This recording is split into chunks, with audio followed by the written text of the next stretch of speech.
पढ़ने वाले हो, ये सिर्फ क्लास 8 में नहीं है, ये सेम टू सेम आपका कहाँ रहता है, क्लास 10th में। तो अगर आपने अभी समझ लिया, क्लास 10th का एक चैप्टर आपका पूरा। पता नहीं भैया के दिमाग में क्या आई, बहुत पॉपुलर एक न्यूज़पेपर, उस पर एक मूवी भी बनी है। इतना भी हिंट कर देता हूँ, उस पर एक मूवी भी बनी है बॉलीवुड के अंदर, रेडिकल्स, और तीसरा आपके कंजर्वेटिव हो जाते हैं। अब मैं आपको बता देता हूँ ये 3 वर्ड क्या है। ये बहुत इंपॉर्टेंट क्वेश्चन है, मैं पहले बता दूं, एग्जामिनेशन पॉइंट ऑफ व्यू से आपसे पूछा जाएगा कि give the reason of the nationalism movement which started in India during 1870s। These are the reason. कोई भी न्यूज़पेपर एजेंसी अगर न्यूज़पेपर प्रिंट करती है और उसमें उन्होंने गलती से भी गवर्नमेंट को क्रिटिसाइज किया है ना, कुल flat 50% off on any CBSE subscription from class 6 to class 12। ठीक है, आप जाके इस कोड का इस्तेमाल कर सकते हैं, that is the code unlock. ये कैप्स लॉक ऑन। चिंगारी जो कहते हैं ना, वो एक चिंगारी लग गई। अब उस चिंगारी को आग में बदलने का जो काम है वो 1870 से 1947 की जो कहानी है ना। Good morning, good evening, good afternoon, जब भी आप ये देख रहे हो ये वीडियो, सबसे पहले तो आपका स्वागत है। Welcome to the budding champs. ठीक है, अब ना समय नहीं लगाते, ठीक है, बिल्कुल टाइम नहीं लूंगा आपका, और सीधा जंप करेंगे टॉपिक के ऊपर। थंबनेल से और टाइटल से आपको पता चल गया होगा, ये है हमारी वन शॉट सीरीज का सोशल साइंस का पहला चैप्टर, हिस्ट्री से, क्लास 8 का हिस्ट्री का पहला chapter, that is the making of the national movement from 1870 to 1947। ठीक है, बट चैप्टर स्टार्ट करने से पहले ना मैं एक चीज बताना चाहता हूं आपको। वो चीज क्या है और आपके लिए जाननी जरूरी क्यों है कि हिस्ट्री में जब हम ये चैप्टर पढ़ते हैं, ठीक है, या हिस्ट्री हम क्यों पढ़ें, ये सवाल ना आपके दिमाग में हमेशा आना चाहिए।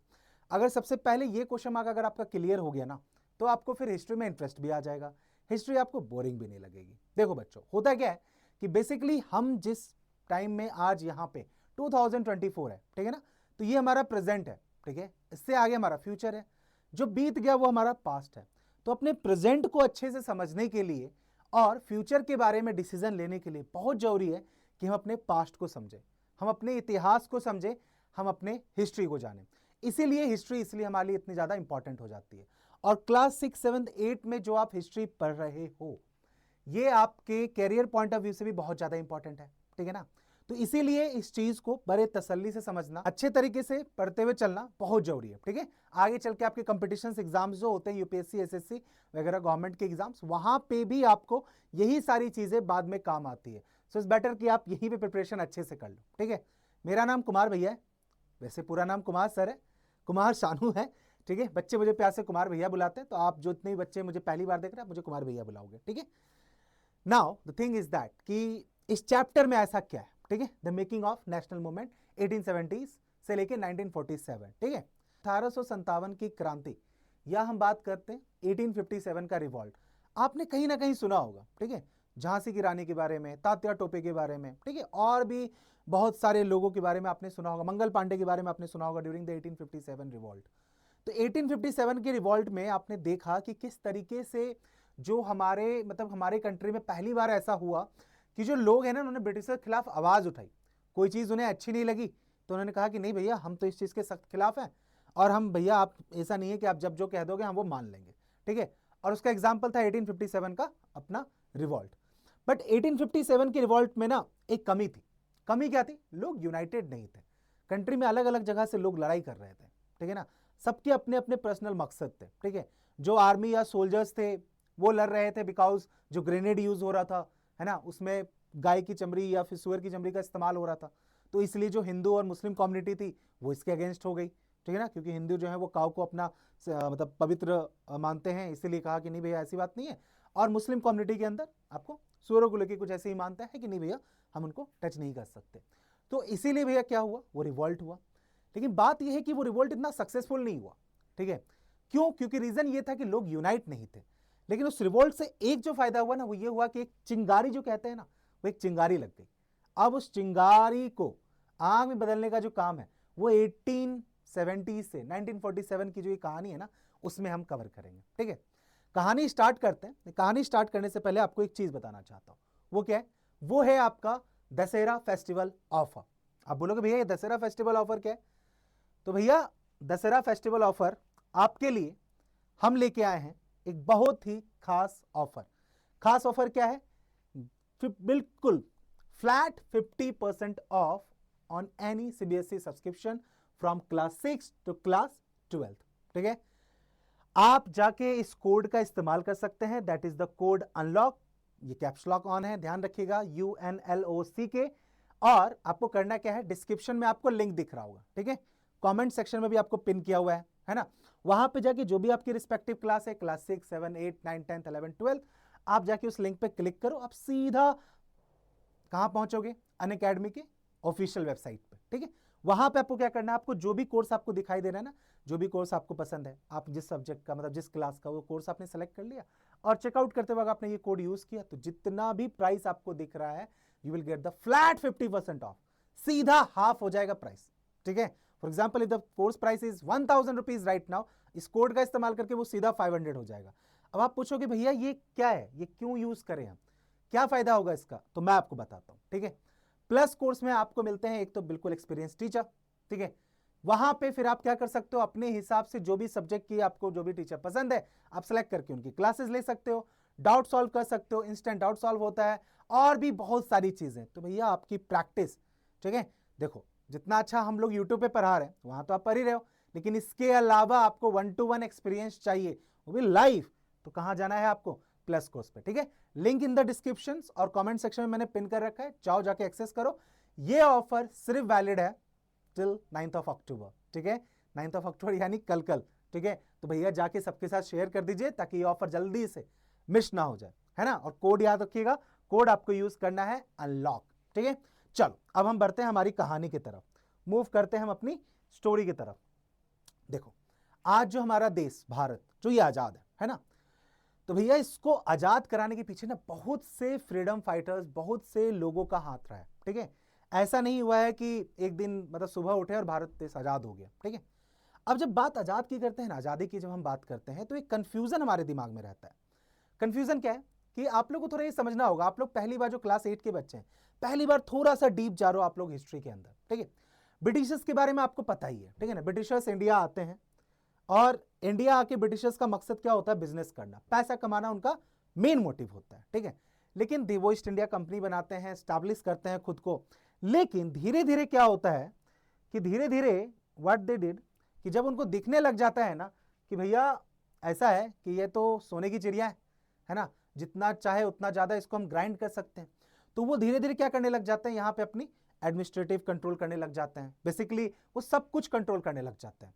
और प्रॉब्लम क्या है इंडिया में, इंडिया में प्रॉब्लम है कि जिस टाइम ब्रिटिशर्स आते हैं उसमें मोस्टली आपको प्रिंसली स्टेट्स रहते हैं, मतलब रजवाड़े रहते हैं, राजा रहते हैं, राजा आपस में ही लड़ रहे होते हैं, है ना, किस लिए कि भैया नहीं ये हिस्सा मेरा है, ये जमीन मैं कब्जा कर लूंगा, ये टेरिटरी मेरी हो जाएगी। तो इंडिया अगर देखा जाए तो बेसिकली कोई एक यूनाइटेड कंट्री नहीं है जो हमें आज के डेट में दिखाई दे रही है ना, भारत जो एक देश हम कह रहे हैं उस समय ऐसा नहीं था। और ब्रिटिशर इसका बहुत अच्छे तरीके से फायदा उठाते हैं, राजाओं को आपस में ही लड़वा देना यही उनका काम था, है ना, डिवाइड एंड रूल सुना होगा आपने ब्रिटिशर्स का। लेकिन धीरे धीरे कहते हैं ना, पाप का घड़ा जब भर जाता है तो एक ना एक दिन फूटता है, वही हुआ ब्रिटिशर्स के साथ। भैया कब तक आप इस तरीके से अत्याचार करोगे, है ना, कब तक आप ऐसा जुल्म ढाओगे और लोग सहते चले जाएंगे, वही हुआ। 1857 का रिवोल्ट, मैंने कहा वो चिंगारी थी, ठीक है, जो हमारा फ्रीडम का जो स्ट्रगल रहा उसको इग्नाइट करने के लिए। अब उस चिंगारी को आग में बदलने की जो कार्रवाई हुई है वो हम बताएंगे इस कहानी के अंदर, ठीक है। जब इस कहानी, देखो मैं बार बार कहानी क्यों वर्ड यूज कर रहा हूं बच्चों, ये चीज आपको समझनी होगी। जब हम इतिहास और हिस्ट्री की बात करते हैं ना, हिस्ट्री आपको बाकी जो मैथ्स और साइंस है कोई ऐसा फैक्ट नहीं है, कोई फार्मूला नहीं है, it's basically a story of our past. और मैंने कहा कि हमारे पास्ट को समझना बहुत जरूरी है अगर हम ये जानना चाहते हैं कि हमारा प्रेजेंट ऐसा क्यों है और आगे फ्यूचर कैसा होने वाला है, ठीक है। अगर मैं आपको भी रिसेंट एग्जांपल बताऊं तो आप देखोगे कि न्यूज़ वगैरह अगर आप देखोगे तो आपको दिख रहा होगा कि ईरान और इजराइल के बीच में लड़ाई चल रही है, ठीक है। अब इस लड़ाई का इंपैक्ट जो है ना हमारे फ्यूचर पे पड़ने वाला है, और ऐसा नहीं कि ये लड़ाई जो हुई है वो आज की आज शुरू हुई है, इसके पीछे की भी कहानी है, ठीक है, किसकी शुरुआत कहां से हुई। खैर दैट्स द डिफरेंट स्टोरी, ठीक है ना। अगर उसको कवर करना है तो आप हमारे यूपीएससी के चैनल पर जाके देख सकते हो, अच्छे अच्छे टीचर उसको कवर कर रहे हैं। हम आ जाते हैं हमारे चैप्टर्स के ऊपर। अब देखो आराम से समझिएगा, मैंने कहा कि मैं बहुत तसल्ली से ही बताने वाला हूं, ये वन शॉट है, कोई रैपिड रिकैप नहीं है, तो बहुत आराम से हम इसको समझते हुए चलेंगे। तो कहानी की शुरुआत जो आपकी है, कहानी की शुरुआत के बारे में बात करें तो देखो भैया कहानी शुरू हो रही है हमारी कहां से, 1870 से, ठीक है। चैप्टर का नाम ही फ्रॉम 1870 टू 1947 आप समझ रहे हो ना, कहाँ जा रहे हैं हम जा रहे हैं वो साल जिस दिन हमारा देश आजाद होने वाला है, ठीक है, 15 अगस्त, ठीक है, 15 अगस्त।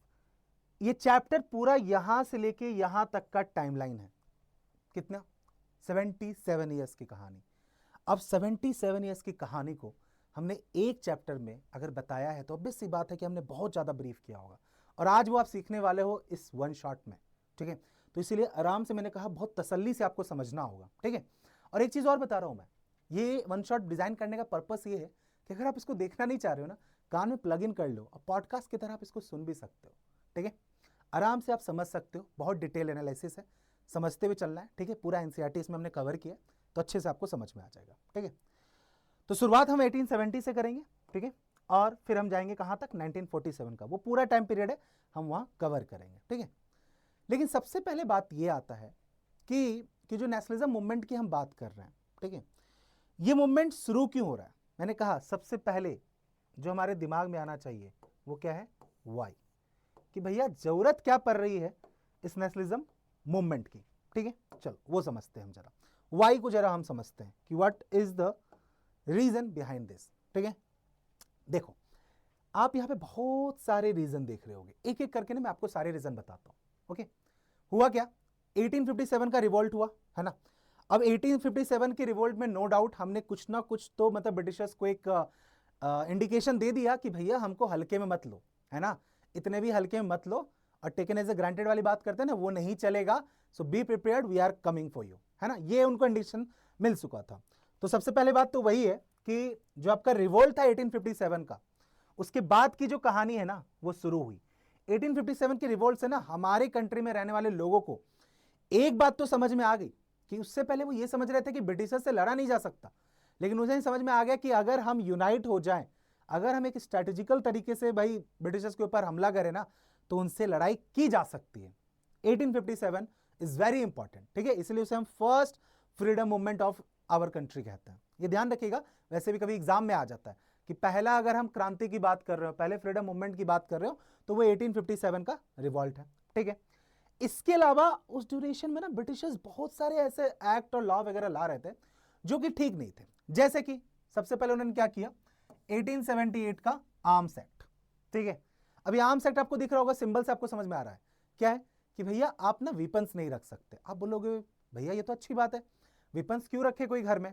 अब मैं बता रहा हूं, उस ड्यूरेशन, जिस टाइम ड्यूरेशन की मैं बात कर रहा हूं ना, वेपन्स लोग सिर्फ ब्रिटिशर्स से प्रोटेक्ट करने के लिए नहीं रखते थे, और भी चीजें होती थी, जैसे कि लूटपाट, डकैती, ये बहुत सारी चीजें होती थी।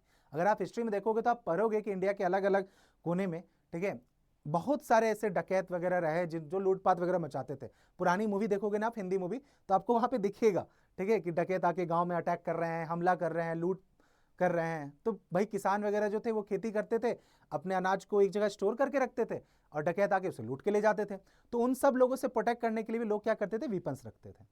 ब्रिटिशर्स ने क्या किया, एक कानून निकाला आर्म्स एक्ट 1878 का, जिसमें उन्होंने कहा कि भैया कोई भी इंडियन जो है वो वेपन्स नहीं रखेगा। अब देखो ये लोग अपने प्रोटेक्शन के लिए रख रहे थे, सेल्फ प्रोटेक्शन के लिए। ऑब्वियस सी बात है, मैं भी ये कह रहा हूं और हम सभी कहते हैं वेपन्स को प्रमोट नहीं करना चाहिए, ऑब्वियस सी बात है, लेकिन ये चीज बनाई गई, ये सेल्फ प्रोटेक्शन के लिए बनाई गई। तो भैया एक तो ये चीज थी कि आप रखो, हम क्यों नहीं रखे, है ना, ठीक है। चलो आर्म्स एक्ट। दूसरा, सेम उसी ईयर में उन्होंने ये पास किया वर्नाकुलर प्रेस एक्ट। इसमें एक वर्ड पहले उसको समझना जरूरी है, that is vernacular. Vernacular basically होता है रीजनल लैंग्वेज। अब देखो था क्या कि आप जब आगे चलोगे ना, 9th और 10th क्लास में आपका एक चैप्टर आएगा, नोबेल लिटरेचर्स करके एक चैप्टर आएगा हिस्ट्री के अंदर। तो वहां पे आप देखोगे कि किस तरीके से जब राइटिंग मेथोलॉजी डेवलप हुई वर्ल्ड के अंदर, है ना, लोगों ने लिखना पढ़ना शुरू किया, बुक प्रिंट हुई, प्रिंटिंग कल्चर्स आपका चैप्टर का नाम है। तो वहां पे आप देखोगे कि उस प्रिंटिंग कल्चर्स की वजह से सब किताबें जब प्रिंट होने लगी ना, तो लोगों को एक मीडियम मिल गया अपनी बातें लोगों तक पहुंचाने का, ठीक है। जो राइटर्स थे, जो ऑथर्स थे, वो लिखने लगे चीजों के बारे में, सोसाइटी में होने वाली जो डिस्क्रिमिनेशन है उनके बारे में। क्योंकि देखो लोग जो है बाबू, आप देखो आज की डेट में आप इतने अवेयर हो क्योंकि आपके पास इन्फॉर्मेशन है ना। अभी आपको जो मैं इन्फॉर्मेशन दे रहा हूं अब तक पहुंच रही ना बहुत ईजिली, बट उस टाइम पीरियड में ये चीज इतनी ईजी अवेलेबल नहीं थी। लेकिन प्रिंटिंग के बाद क्या हुआ, न्यूज़पेपर है। तो होता क्या था कि हमारी कंट्री में बहुत सारे ऐसे फ्रीडम फाइटर्स थे, ठीक है, जिन्होंने अपने अपने न्यूज़पेपर एजेंसीज बना रखी थी और वो न्यूज़पेपर प्रिंट करते थे रीजनल लैंग्वेज में। कोई मराठी में प्रिंट कर रहा है ना, जैसे आपका केसरी आपका एक है, बताना आप जरा कमेंट करके केसरी कौन से फ्रीडम फाइटर का न्यूज़पेपर था। बंगाल में आपके चल रहे हैं न्यूज़पेपर बंगालीज के अंदर, है ना, बंगाल के अंदर। गुजरात में चल रहे हैं गुजराती भाषा में अंदर। That is known as vernacular, यानी रीजनल लैंग्वेज। ब्रिटिशर्स ने क्या किया, एक सेंसरशिप एक्ट लगाया, वर्नाकुलर प्रेस एक्ट। बेसिकली इस एक्ट में क्या था कि ब्रिटिशर्स ये कह रहे थे, उन्होंने क्या कह रहे थे, उन्होंने एक्ट पास कर दिया। एक्ट यानी कानून, क्या कानून निकाल दिया कि भैया आज के बाद, यानी जिस दिन ये एक्ट पास हुआ, आज के बाद कोई भी न्यूज़पेपर एजेंसी अगर न्यूज़पेपर प्रिंट करती है और उसमें उन्होंने गलती से भी गवर्नमेंट को क्रिटिसाइज किया, है ना, तो भैया उसके ऊपर होंगे बहुत सारे एक्शन। एक्शन क्या होंगे कि जो ऑनर होगा उसको उठा के जेल में डाल देंगे, न्यूज़पेपर जो प्रेस होगी उसके ऊपर ताला लग जाएगा, सील लग जाएगा, मशीन वगैरह उनकी जब्त कर ली जाएगी। अब आप सोचो जरा एक बात, ये फ्रीडम ऑफ स्पीच के खिलाफ है या नहीं है? आज के डेट में कितनी आसानी से हम जाते हैं ट्विटर पे अपना जो मन में आया लिख देते हैं, गवर्नमेंट को टैग कर देते हैं, मोदी जी को टैग कर देते हैं, किसी भी कैबिनेट मिनिस्टर को आप टैग कर सकते हो, करते हो ना। आप देखोगे रेलवे में, रेलवे देखो, इंडियन रेलवे देखोगे इस मामले में बहुत अच्छी एक्टिव है कि आप ट्रेन से ट्रैवल करो, आपको कोई भी इशू दिखे, आप बस एक ट्वीट मार दो और टैग कर दो इंडियन रेलवे को, टैग कर दो हमारे रेलवे मिनिस्टर को, फटाक से एक्शन हो जाता है। This is called freedom of speech. ठीक है, जो हम प्रेस की बात करते हैं, हम न्यूज़ की बात करते हैं, उन्हें हम 4 पिलर ऑफ डेमोक्रेसी कहा जाता है, लोकतंत्र का चौथा स्तंभ। पहले आपके लेजिस्लेटिव, एग्जीक्यूटिव, जुडिशरी, ये 3 पिलर है। चौथा आपका न्यूज़पेपर और जो टेक्स्ट मीडिया है, ठीक है, उनको कहा जाता है लोकतंत्र के चौथे स्तंभ, 4 पिलर। क्यों? क्योंकि गवर्नमेंट के बारे में कुछ भी बताना, सिर्फ क्रिटिसाइज नहीं करना, गवर्नमेंट की जो भी नई पॉलिसीज आती है, जो भी नई इंफॉर्मेशन आती है, वो भी हमें मीडिया के थ्रू ही मिलती है। ठीक है, ब्रिटिशर्स को ये दिखने लगा कि भैया जो लोग हैं वो क्या करने लगे हैं, ओपनली उनके बारे में लिखने लगे। क्यों ना लिखें भैया, आपकी हरकतें वैसी हैं तो लिखेंगे हम आपके बारे में, लोगों को अवेयर करना है। तो उन्होंने क्या किया, वर्नाकुलर प्रेस एक्ट पास कर दिया। अब देखो, पहले आपको वेपन्स रखने से मना कर दिया, सेल्फ प्रोटेक्शन। दूसरा कह दिया कि भैया आप जो है ना फ्रीडम ऑफ स्पीच भी आपको बैन कर रहे हैं, आप नहीं छापोगे हमारे बारे में। अगर हमें लगा आप हमारे बारे में अच्छा लिख रहे हो तो कोई दिक्कत नहीं है, बट अगर आपने हमें क्रिटिसाइज किया है तो भैया हम क्या करेंगे, हम आपकी एजेंसी को रोक देंगे। ठीक है, उस पर सील लगा देंगे। तो वर्नाकुलर प्रेस एक्ट हो गया। अच्छा, और क्या चीज थी, control over the resources of India. हमारे रिसोर्सेज पे उनका कंट्रोल तो है ही, है ना। क्या किया, पहले कॉटन पे कंट्रोल किया, फिर हमारे माइंस मिनरल्स पे कंट्रोल करने लगे। अभी आगे चलेंगे तो आपको सॉल्ट लॉ भी आएगा। नमक तक को नहीं छोड़ा उन्होंने यार, सोचो जरा आप, नमक तक को नहीं छोड़ा। हमारे कंट्री का रिसोर्स है, हमारी कंट्री में सब कुछ मिल रहा है, हमारी कंट्री में चीजें बन रही हैं, और आप क्या कह रहे हो, आप कह रहे हो कि नहीं भैया इस पे आपका कंट्रोल नहीं है। कैसा लगेगा आपको? आप एक बात खुद सोचो बच्चों, एक बात बताओ, ठीक है, कि कोई आपके घर पे आ जाए, है ना, अब घर आपका है, घर के अंदर सारी चीजें आपकी है, और आके वो कहे कि नहीं, ऐसा होता है ना, कजन ब्रदर घर पे आते हैं और घर पे आए और टीवी ले रहे, रिमोट लेके चेंज कर दिया, दिला कि नहीं मैं तो यही देखूंगा। गुस्सा आता है कि नहीं आता? आता है ना गुस्सा, टेल मी फ्रैंकली बताओ, आता है ना गुस्सा कि नहीं भैया मेरा घर है, मेरी टीवी, मेरा रिमोट, मेरा जो मन करेगा मैं वो देखूंगा। लेकिन क्या हुआ, कजन आए और आके उन्होंने कहा कि नहीं चेंज कर दे। क्यों? किसी को भी नहीं पसंद कि कोई भी आके हमारे रिसोर्सेज पे कंट्रोल करे।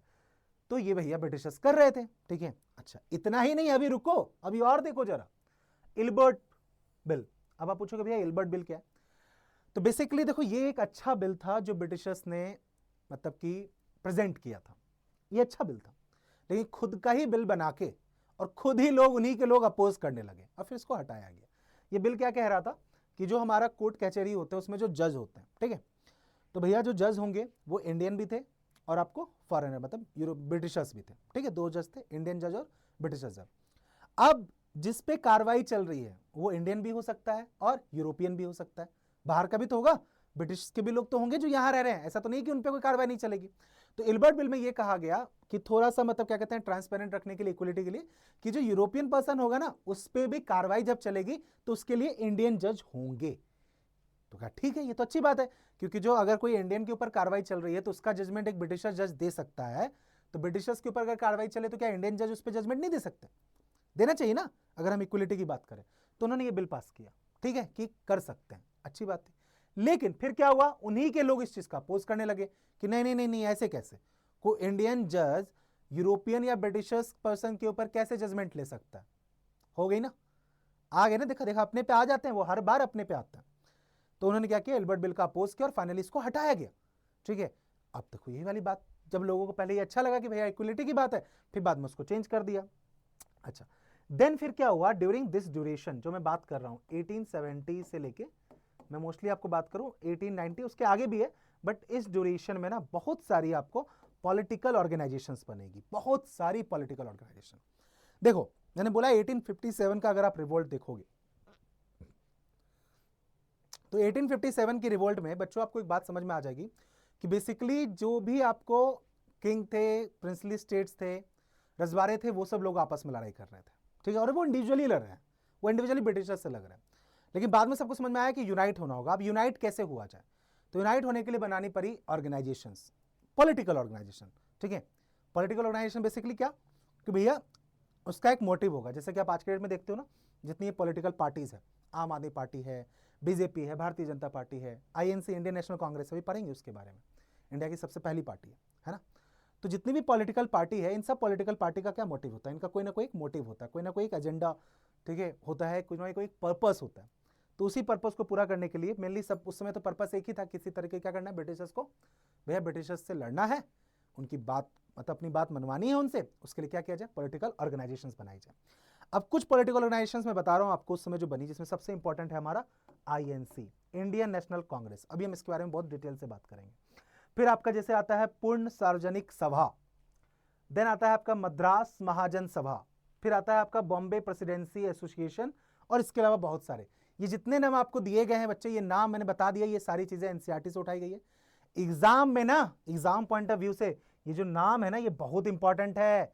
एग्जाम में क्वेश्चन आ जाता है, name some political organisation formed in during this time period, ठीक है, और किसने बनाया उसके बारे में। जैसे इसमें बताता हूं मैं आपको कि जो पूर्ण सार्वजनिक सभा है ना, अगर मैं इसकी मीनिंग की बात करूं, इसमें सार्वजनिक का मतलब समझते हो, सार्वजनिक का मतलब क्या है, कॉमन फॉर ऑल, सार्वजनिक, सर्व यानी ऑल, जनिक मतलब जनता, तो जो कुछ भी सब जनता के लिए हो उसको हम क्या कहेंगे, सार्वजनिक। जैसे मैं कह दूंगा कि जो आपकी ये रोड है ये सार्वजनिक रिसोर्सेज है, मतलब क्या है, सबके लिए, आप भी चल सकते हो, हम भी चल सकते हैं, तो वही आपकी पूर्ण सार्वजनिक सभा, ठीक है। और हाँ, वही मतलब है इसमें आपका फॉर ऑल द पीपल, ठीक है। तो इस तरह की ऑर्गेनाइजेशंस बनाएगी। अब इन ऑर्गेनाइजेशंस का देखो, मैंने बता दिया आपको कि जो नेशनलिज्म मूवमेंट है, ये सब तो रीजन थे भाई, ये सब तो रीजन थे। ये रीजन क्यों है, ये रीजन है क्योंकि इस रीजन से क्या मिलेगा, लोगों को मिलेगा एक डायरेक्शन। तो जो मेन प्रॉब्लम है वो डायरेक्शन की तो थी, लोगों के पास डायरेक्शन नहीं था, तो उनको यूनाइट करके डायरेक्ट करने का काम पॉलिटिकल ऑर्गेनाइजेशन से किया, ठीक है। तो ये सारे रीजन थे जिस वजह से भैया नेशनलिज्म मूवमेंट आपका शुरू होता है, ठीक है। पूछा जाता है, ये बहुत इंपॉर्टेंट क्वेश्चन है, मैं पहले बता दूं, एग्जामिनेशन पॉइंट ऑफ व्यू से आपसे पूछा जाएगा कि give the reason of the nationalism movement which started in India during 1870s, तो these are the reasons, ठीक है। ये आपके रीजंस हैं, जिन रीजंस की वजह से ये हमारे कंट्री के लोगों को लगा कि भैया बहुत हो गया, अब तो काम नहीं चलेगा और भैया आवाज उठानी पड़ेगी, ठीक है। चलो, तो मैंने बोला कि बहुत सारी पॉलिटिकल ऑर्गेनाइजेशंस बनी, सबसे पहले क्या, सबसे पहले यही है इंडियन नेशनल कांग्रेस, ठीक है। यहां पे आपको दो पिक्चर्स दिख रही है ना। देखो ये जो पिक्चर आपको दिखाई दे रही है बच्चों, ये उस सभा की पिक्चर है ना। टोटल आपको 72 डेलीगेट्स, बेसिकली 72 डिफरेंट आपके क्या कहते हैं, अलग अलग कम्युनिटी से, अलग अलग वर्क एक्सपीरियंस के लोग, ठीक है। और इसमें आप बता रहा हूं मैं, बहुत सारे पढ़े लिखे liberals peoples, noble peoples, businessman, वो इन्वॉल्व हुए। क्योंकि देखो जब भी सोसाइटी में कोई चेंज की बात आएगी ना, तो सबसे जो नीचे वाला लोअर क्लास होगा ना, जो फाइनेंशियली बहुत वीक होगा, जो इतना पढ़ा लिखा नहीं होगा, उसमें इतनी हिम्मत नहीं आती, स्टार्टिंग में नहीं आती हिम्मत, पहले हिम्मत दिखानी होती है ऊपर क्लास के लोगों को, वो एकजुट होते हैं। तो वो एकजुट हुए और उन्होंने बनाया Indian national Congress. Indian national Congress को फॉर्म करने के पीछे बहुत सारे लोग हैं, हम उनके बारे में बात करेंगे, लेकिन सबसे इंपॉर्टेंट जो नाम आता है वो है ए हो ह्यूम का, ठीक है, ए हो ह्यूम का। ब्रिटिशर्स थे, ठीक है, और ये आपको बर्ड के ऊपर स्टडी किया करते थे, ठीक है। तो बर्ड्स के ऊपर इनका बहुत सारा इंटरेस्ट था। इन्होंने फॉर्म किया इंडियन नेशनल कांग्रेस, है ना। 1885 में बेसिकली अगर आप देखोगे कहीं कहीं आपको 1905 भी लिखा रहता है, सॉरी 1895 भी लिखा रहता है, बट एक्चुअली में 1885 में आपका जो कांग्रेस है उसका गठन किया गया, कांग्रेस आपको फॉर्म की गई, है ना। और इसमें बहुत सारे डेलीगेट्स, मैंने कहा 72 डेलीगेट्स, ये पूछा जाता है, 72 डेलीगेट्स यानी 72 पीपल्स जो थे उन्होंने फॉर्म करी इंडियन नेशनल कांग्रेस। उसमें से कुछ जो इंडियंस हैं मैं उनका नाम आपको बता दूं, जैसे हमारे दादा भाई नौरोजी, ठीक है, फिरोज शाह मेहता, बदरुद्दीन तैयब जी, ये सब लोग अपने फील्ड के महारथी आप कह सकते हो। और कांग्रेस फॉर्म की गई। अब बात आता है कि ठीक है, बन गई कौन सी पार्टी? Indian national Congress. ये वही इंडियन नेशनल कांग्रेस है जिनका आज का चिन्ह कौन सा है? हाथ, है ना। राहुल गांधी इसी इंडियन नेशनल कांग्रेस के क्या है? अध्यक्ष, चीफ पर्सन आप कह सकते हो। सोनिया गांधी उसी से बिलोंग कर रही है। तो इंडियन नेशनल कांग्रेस सबसे पहली पॉलिटिकल पार्टी है हमारे कंट्री की, ठीक है। और मोटिव क्या है इंडियन नेशनल कांग्रेस के फॉर्म करने का? कि भैया ब्रिटिशर्स से अपनी बात मनवानी है। ध्यान से समझिएगा बच्चे, आप एक बात मैं जो चीज आपको बताने वाला हूं ये बहुत इंपॉर्टेंट है कि पहले जो पार्टी बनी ना, पॉलिटिकल पार्टी, सबसे पहले कांग्रेस का नाम आएगा फिर और का। उनका मोटिव उस समय ब्रिटिशर्स को बाहर निकालना नहीं था हमारी कंट्री से। इस बात को ध्यान से समझिएगा, बाहर निकालना नहीं था। उनका यह मानना था कि अगर हम ब्रिटिशर्स को के साथ, मतलब कि ब्रिटिशर्स हम पे ज्यादा डोमिनेंट ना हो, तो उसके लिए हमें यह करना होगा कि हमें भी ब्रिटिशर की तरह पॉलिटिक्स में आना होगा।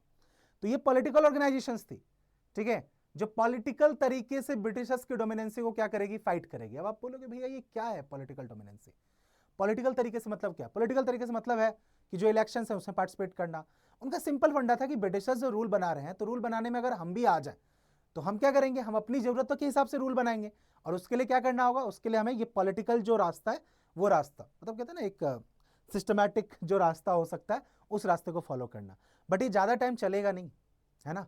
तभी जाके आगे आएंगे भगत सिंह, सुखदेव, राजगुरु जैसे लोग, जिन्हें समझ में आएगा, जो ये बताएंगे गवर्नमेंट को कि भैया ऐसे काम नहीं चलेगा, ठीक है। इसको ना आगे एक वर्ड भी दिया गया था, अभी कांग्रेस के बारे में बताएंगे। लोग जो नाराज थे उनको क्या कहते थे? Prayer politics. प्रेयर पॉलिटिक्स कि भैया आप तो ऐसा ना कि आपको अपनी कुछ चीज मांगनी है, आपका ही हक है, लेकिन फिर भी क्या कर रहे हो? आप हाथ जोड़ के मांग रहे हो कि भैया प्लीज कर दो, प्लीज कर दो ना, है ना, प्लीज कर दीजिए, हमें जरूरत है इन चीजों की। प्रेयर पॉलिटिक्स नहीं चलती ज्यादा टाइम, और ये बात उनको बाद में समझ में आ गई, ठीक है। तो कांग्रेस बनाई गई। अब कांग्रेस जो है, पहले 20 साल में कांग्रेस का जो ऑब्जेक्टिव था, ठीक है, देखो मैं ये नहीं कह रहा हूं कि कांग्रेस के ऑब्जेक्टिव्स गलत थे या लोग इनसे नाराज क्यों थे, उस पर भी हम आएंगे। बट ऑब्जेक्टिव देखो क्या था इनका। ये मानना था फर्स्ट 20 ईयर्स जो कांग्रेस थी ना, वो बहुत ही, आपको देखो ये वर्ड बार बार देखने को मिलेगा, that is moderate. Moderate basically अगर मैं बताऊं तो हमने क्या किया है, मतलब हिस्टोरियंस ने क्या किया, जो आइडियोलॉजी ऑफ पीपल्स है ना, लोगों की सोच, उस सोच पे लोगों को डिवाइड किया गया। मॉडरेट्स, रेडिकल्स और तीसरा आपके कंजर्वेटिव हो जाते हैं। अब मैं आपको बता देता हूं ये 3 वर्ड क्या है, ध्यान समझिएगा। Moderates, radicals and conservative. अब आप डिसाइड करना कि आप कौन सी कैटेगरी में आते हो। मॉडरेट वो लोग हैं जिनको प्रॉब्लम दिख रही है चीजों के अंदर, सोसाइटीज के अंदर कहीं भी प्रॉब्लम दिख रही है और उसमें वो चेंज चाहते हैं। बट उनके चेंज का जो तरीका होगा वो बहुत ही स्लो रहेगा, बहुत सिस्टमैटिक ढंग से चलेंगे, और उनका होगा कि हम बहुत आराम से, प्यार से, बातचीत करके, डिस्कशंस करके, डिबेट करके, है ना, समझौता करके हम उस पर आ सकते हैं एक म्यूचुअल कंक्लूजन पे, ठीक है। ये आपके मॉडरेट लोग होते हैं, शांति प्रिय लोग, शांति से बातें करके आपका समझौता हो जाए। दूसरे तरफ होते हैं रेडिकल्स। रेडिकल्स वो होते हैं जिनको चाहिए इंस्टेंट चेंज। उनका ये मानना है कि कोई चीज अगर अच्छी नहीं है तो भैया वो अभी की अभी बदली जाए, और उसके लिए बाय द हुक और बाय द क्रुक, ठीक है। कोई इफ बट वाली बात नहीं है, कोई विनती नहीं होगी, कोई समझौता नहीं होगा, है ना। सीधी सी बात है, ये चीज अच्छी नहीं है इसको बदलिए, ये चीज नहीं पसंद है इसको यहां से हटाइए। ये होते हैं रेडिकल्स, ठीक है। जैसे आपको सुभाष चंद्र बोस की अगर हम बात करें, भगत सिंह की बात करें, सुखदेव, राजगुरु की बात करें, they are the radicals people. Instant change भैया क्यों सुननी है आपकी? हमारे कंट्री में आके आप रूल कर रहे हो और मैं हम आपसे ही विनती करते फिरे कि भैया ऐसे नहीं करो, ऐसा नहीं होना चाहिए। Those are radicals. लेकिन शुरुआत में जो कांग्रेस में लीडर्स थे, ठीक है, थोड़ा ओल्ड एज ग्रुप भी था, तो दे वर द मॉडरेट पीपल। पढ़े लिखे लोग भी थे, तो आप देखोगे पढ़े लिखे लिबरल्स पीपल्स होंगे, नोबल पीपल होंगे, थोड़ा सोफिस्टिकेटेड होंगे।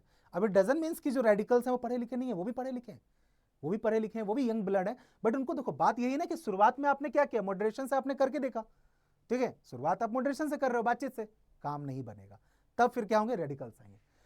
तीसरे मैंने क्या बताया? कंजर्वेटिव। कंजर्वेटिव वो लोग हैं जो कह रहे हैं भैया ये भी ठीक है, चेंज हो जाए तो भी ठीक है, नहीं हो रहा है तो भी ठीक है, हम एडजस्ट कर लेंगे। तो जो एडजस्ट करने वाली होती है ना मेंटेलिटी कि कर लेंगे, चल जाएगा, दोज आर द कंजर्वेटिव।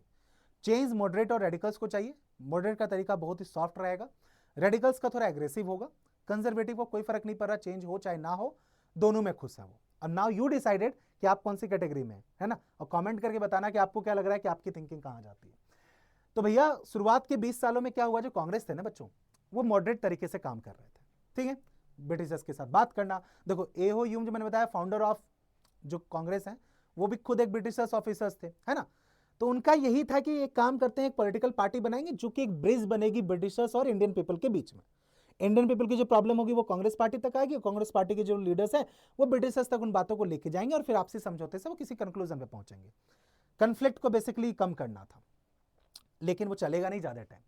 अच्छा, अब बात आती है कि कांग्रेस को ऐसा क्यों लगा कि इसको किया जा सकता है। तो उनको ये लगा कि हम ऐसा करें कि जो गवर्नमेंट है ना उसकी जो हाई पोजीशन है ना, अच्छी अच्छी जो एडमिनिस्ट्रेटिव पोजीशन है, उन पोजीशंस में अगर इंडियन पीपल्स रहेंगे, ठीक है, तो काम बन जाएगा। अब इसके लिए क्या करें, तो इसके लिए क्या होता था, आपको पता होगा आज के डेट में क्या होता है कि एग्जाम यूपीएससी का, पता है ना आपको, यूनियन पब्लिक सर्विस कमीशन, और इससे क्या निकलते हैं, आईएएस निकलते हैं, आईपीएस ऑफिसर्स होते हैं, आईएफएस होते हैं, आईआरएस होते हैं, और आपको इस तरह ऑफिसर्स निकलते हैं। ये सारे जो लोग हैं जिनको हम ब्यूरोक्रेट्स कहते हैं, ये एग्जाम आज से नहीं, ब्रिटिशर्स के टाइम पीरियड से हो रहा है। ब्रिटिशर्स के टाइम पीरियड में आपको सिविल सर्विस एग्जामिनेशंस होते थे, सिविल सर्विस एग्जामिनेशंस, ठीक है, लेकिन वो एग्जामिनेशंस ब्रिटिशर्स इंडिया में नहीं रखते थे, फॉरेन लंदन जाके देना होता था एग्जाम।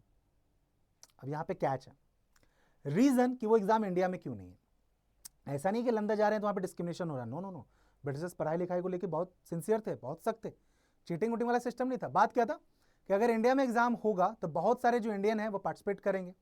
इंडियन ने एग्जाम अगर क्रैक कर लिया तो आपको हायर ऑथोरिटी पोजीशंस पे इंडियन को बैठाना पड़ेगा, और वही वाली बात है, अगर सिस्टम में इंडियंस आ जाएंगे तो ब्रिटिशर्स की पोल खुल जाएगी। इसीलिए वो क्या कर रहे थे, एग्जाम कहाँ रखते थे, लंदन में। बट कांग्रेस ने कोशिश की कि नहीं, कांग्रेस ने कहा कि इसके लिए हमें काम करना होगा, हमें हाईएस्ट पोजीशन पे इंडियंस को रखना होगा टॉप पोजीशन पे, तो उसके लिए हमें जो सिविल सर्विस एग्जामिनेशंस है वो इंडिया में होने चाहिए। नाउ अब आप मुझे कमेंट करके बताना कि पहली बार इंडिया में सिविल सर्विस एग्जामिनेशंस कब हुआ था।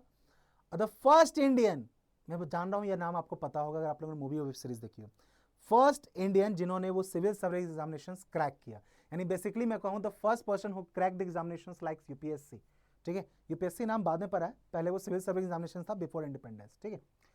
तो ये कांग्रेस का कंसर्न था कि एग्जामिनेशन इंडिया में होगा, इंडियंस आपको एग्जाम क्रैक करेंगे और हाईयर पोजीशन पे इंडियन जाएंगे, तो ऑब्वियस सी बात है जब हम सिस्टम के अंदर इन कर जाएंगे तो हम बड़ी आसानी से अपने हिसाब से चीज बना सकते हैं। स्टार्टिंग में जो अर्ली कांग्रेस थी उन्होंने बहुत सारे इकोनॉमिक इश्यूज पे भी काम किया, ठीक है, इकोनॉमिक इश्यूज लाइक टैक्सेस के ऊपर, ठीक है। बट मैं बार बार आपको एक चीज जो जोर कर रहा हूं बच्चे, कि कांग्रेस पार्टी बनी बहुत अच्छे मोटिव से थी, मोटिव बहुत ठीक था कि ब्रिटिशर्स के साथ बातचीत करके, समझौता करके, और ब्रिटिशर्स की अगर मैं बात करूं तो उसमें बहुत सारे ऐसे ब्रिटिशर्स थे, बहुत सारे ऐसे गवर्नर जनरल रहे, वाइस राय रहे, जो कि इन प्रॉब्लम्स को समझते थे, वो बिजनेस करने आए थे, ठीक है। बिजनेस हम आज भी कर रहे हैं ना बाहर की कंट्री के साथ, आप खुद सोचो जरा, आज भी तो हम बाहर के साथ ट्रेड करते हैं, बट ट्रेड करना तो ये तो नहीं है ना कि कोई कंट्री जिसके साथ हम ट्रेड कर रहे हैं वो हमारे ऊपर हावी हो जाए, डोमिनेंट हो जाए, हमारे कंट्री के अफेयर्स में डिसीजन लेने लग जाए, नहीं ना। ब्रिटिशर्स बस वही गलती करे थे, और ये बात कुछ ब्रिटिशर्स को समझ में आ रही थी कि भैया इतना ज़्यादा दिन नहीं चलेगा ऐसे, इसीलिए इस तरह की कांग्रेस पार्टी आपको फॉर्म की गई, ठीक है। लेकिन वही है, सब तो एक जैसे होते नहीं है, और भैया ये मॉडरेशन से काम बन नहीं रहा था, तो फिर क्या हुआ, अब देखो इसमें आग में ना घी का काम और कम बनेगा, आप देखना चाहो। तो इस प्रॉब्लम की वजह से क्या हुआ बच्चों कि जो कांग्रेस पार्टी थी उसमें स्प्लिट हुआ, एक बना मॉडरेट ग्रुप और एक बना रेडिकल, जैसे मैंने आपको बता दिया, अभी आपको बताया मैंने मॉडरेट और रेडिकल में फर्क, ठीक है। तो मॉडरेट में बेसिकली वही जो दादा भाई नौरोजी हो गए, आपको फिरोज शाह मेहता हो गए, वो लोग थे जो पुराने विचारधारा के लोग थे, जिनका मानना था कि भैया हम बातचीत करके, है ना। अच्छा, बातचीत के अलावा इनकी एक चीज और थी, ठीक है। दूसरी तरफ आपको रेडिकल्स में आएंगे, बिपिन चंद्र पॉल का नाम आता है ना, बाल गंगाधर तिलक का नाम आता है, बाल गंगाधर तिलक का नाम आता है। बताना जरा, जो न्यूज़पेपर की मैंने बात की थी, इनमें से कौन से लोग हैं जिनके कौन से न्यूज़पेपर किस नाम से पब्लिश होते थे। बहुत पॉपुलर एक न्यूज़पेपर, उस पर एक मूवी भी बनी है, इतना भी हिंट कर देता हूं, उस पर एक मूवी भी बनी है बॉलीवुड के अंदर, ठीक है। तो हुआ ये कि जो ये लोग थे ना, जो रेडिकल्स पीपल थे, वो मॉडरेट पीपल के साथ खुश नहीं थे, दे वर नॉट हैप्पी कि भैया इस तरह से आप वही प्रेयर पॉलिटिक्स करोगे हाथ जोड़ के तो बात ऐसी बनेगी नहीं, ठीक है। तो उन्होंने क्या किया, ड्यूरिंग 1890s में बहुत सारे लोगों ने जो कांग्रेस का तरीका है काम करने का, उस पर सवाल उठाने शुरू कर दिए, और कंट्री के एक हिस्से से नहीं, अलग अलग हिस्से से, जैसे बंगाल से, महाराष्ट्र से, पंजाब से जो लीडर्स थे, उन्होंने इस पे क्वेश्चन करना शुरू कर दिया। तो यहां पे आपको देखने को मिलेगा कि इस टाइम पीरियड में क्या होगा, थोड़ा सा कांग्रेस में आपको स्प्लिट देखने को भी मिलेगा, ठीक है। अच्छा, फिर आग में घी का काम किसने कर दिया, इस भाई साहब ने, वायस राय कर्जन। पता नहीं भैया के दिमाग में क्या आई, अब मैं बता रहा हूं क्या आई, मुझे पता है कि क्या आई थी इनके दिमाग में। जो मैप देख रहे हो ना आप, ये बंगाल का मैप है, ठीक है। 1905 में इन्होंने क्या किया, बंगाल का विभाजन कर दिया। आप ध्यान से समझिएगा, ये बंगाल का मैप है, ठीक है, और उसको उन्होंने क्या कर दिया, डिवाइड कर दिया। अब बोलोगे भैया डिवीजन तो आज की डेट में भी होता है, बट डिवीजन का बेस, उसका रीजन बहुत मैटर करता है। तो कायदे से ये होना चाहिए था कि अगर आप बंगाल को डिवाइड कर रहे हो तो एक पोर्शन आपका बंगालीज होना चाहिए, है ना, एक पोर्शन वो होना चाहिए जहां पे बंगालीज रहते हैं, और दूसरा आपका वो होना चाहिए जहां पे नॉन बंगाली पीपल रहते हैं। यही होना चाहिए अगर आप डिवाइड कर रहे हो on the basis of language, cultures के बेसिस पे, बेसिकली लैंग्वेज के बेसिस पे, ताकि क्या हो, डिवीजन इसलिए होता है, समझिएगा जरा, डिवीजन इसलिए होता है कि कोई बहुत बड़ा पोर्शन है तो उसको एडमिनिस्ट्रेटिव कंट्रोल करना मुश्किल होता है। समझ लो आप, जैसे मान लो कि आपकी क्लास है, आपकी क्लास में बहुत सारे बच्चे हो जाए, तो एक अकेला क्लास टीचर उसको कंट्रोल नहीं कर पाएगा, तो क्या कर देते हैं, सेक्शन बना देते हैं कि नहीं बना देते हैं। लेकिन अगर क्लास में 30 बच्चे हैं और 30 बच्चों का अगर आप सेक्शन बनाना शुरू करो तो कोई सेंस बनता है क्या, नहीं बन रहा ना। यहां पे वही बोला गया कि बंगाल का division on the basis of administrative control हो रहा है, कि भैया इतना बड़ा पोर्शन है वो हम अकेले नहीं संभाल सकते, तो हम क्या करते हैं, उनको डिवाइड कर देते हैं। बट दिमाग जो था ना इनका, वो कहीं और चल रहा था।